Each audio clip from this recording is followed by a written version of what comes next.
Halo semuanya, aku ingin berbagi ke kalian cerita horor yang kudapatkan dari temanku. Untuk tokoh dan lokasi semuanya sudah aku samarkan ya. Judulnya Penunggu Kolong Rumah. Di sebuah desa kecil bernama Sukamendung, berdirilah sebuah rumah panggung tua yang dikenal oleh warga sebagai rumah paling adem sedesa itu. Pemiliknya bernama Pak Sarna, seorang lelaki berusia 50 tahunan, tinggal sendirian setelah istrinya wafat. Tidak banyak yang tahu bahwa dahulu, sebelum rumah itu dibangun, Pak Sarna diam-diam mendatangi seorang dukun dari desa seberang. Ia meminta agar rumahnya dijaga dari pencuri, penyakit, dan hal-hal buruk. Dukun itu memberi syarat menanam kepala kerbau yang telah diritualkan di bawah tiang utama rumah. Penjaga itu akan setia, kata sang dukun, asalkan kau tidak pernah mengecewakannya. Pak Sarna yang kala itu hanya ingin merasa aman, menuruti semua syarat tanpa memikirkan konsekuensinya. Tahun pertama berjalan aman, rumahnya terasa sejuk, sawahnya tidak pernah gagal panen, namun perlahan-lahan hal-hal aneh mulai terjadi. Tiap malam mulai terdengar gesekan kuku di bawah lantai, seperti sesuatu menggaruk di bawah kolong rumah. Kadang-kadang saat Pak Sarna bangun dini hari untuk sholat, ia melihat bayangan besar dengan tanduk duduk membelakanginya. Ketika didekati, bayangan itu hilang perlahan. Tetapi yang paling mengganggu adalah bau busuk yang muncul setiap malam Jumat.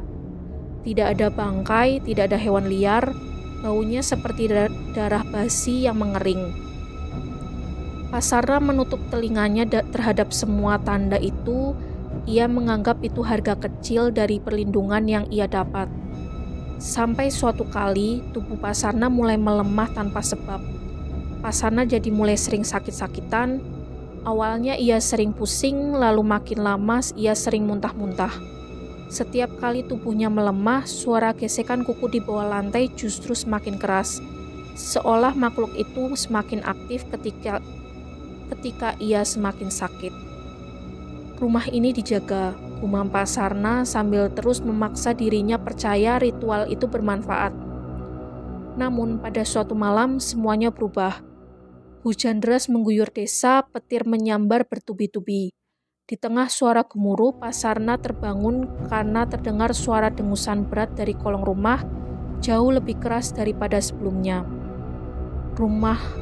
Lantai rumahnya bergetar pelan. Duk, duk, duk. Seperti sesuatu mencoba keluar dari bawah. Pak Sarna memaksa diri memegang senter, langkahnya gemetar. Ia membuka pintu belakang dan mengintip ke bawah kolong. Di sana, sesuatu bergerak dalam gelap. Gelap itu tiba-tiba menyala oleh cahaya petir dan saat itulah Pak Sarna melihatnya dengan jelas. Sosok besar, kulitnya legam berlendir, matanya merah menyala, tubuhnya menyerupai kerbau berdiri. Dengan tanduk yang melengkung, di mulutnya tersangkut sisa-sisa daging yang sudah menghitam. Makhluk itu memandang Pak Sarna dan berbicara tanpa suara, namun pesannya memenuhi kepala Pak Sarna. Aku sudah menjaga rumahmu, sekarang giliranmu menjaga aku. Pak Sarna berteriak, tubuhnya limbung sebelum akhirnya jatuh pingsan terguling di tanah basah. Keesokan paginya, warga menemukan Pak Sarna tergeletak di belakang rumah. Ia masih hidup tetapi sangat lemah. Saat sadar, ia hanya menangis. Ambil semua itu dari rumahku, ucapnya. Warga akhirnya memanggil Ustadz desa.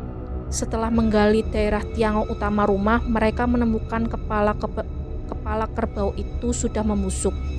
Namun tampak seperti baru ditanam semalam. Tanah di sekitarnya pun terasa hangat seperti bara. Ustadz meminta beberapa warga menguburkan benda itu jauh di tepi hutan sambil membaca doa-doa sepanjang perjalanan. Sejak hari itu, suara gesekan kuku hilang. Rumah Pak Sarna berubah menjadi rumah biasa tanpa hawa dingin, tanpa bayangan bertanduk. Tapi Pak Sarna, kesehatannya tidak pernah kembali seperti dulu. Ia berjalan terpincang, kulitnya pucat dan sering terbangun di malam hari sambil memegangi dada. Sesekali ia berkata, "Aku kira makhluk itu menjaga, ternyata aku yang dijaga dari diriku sendiri." Hikmah dari cerita ini, meminta bantuan makhluk gaib itu bukanlah jalan keluar. Dan pasti akan selalu ada harga yang dibayar karena tidak ada kekuatan yang benar-benar gratis.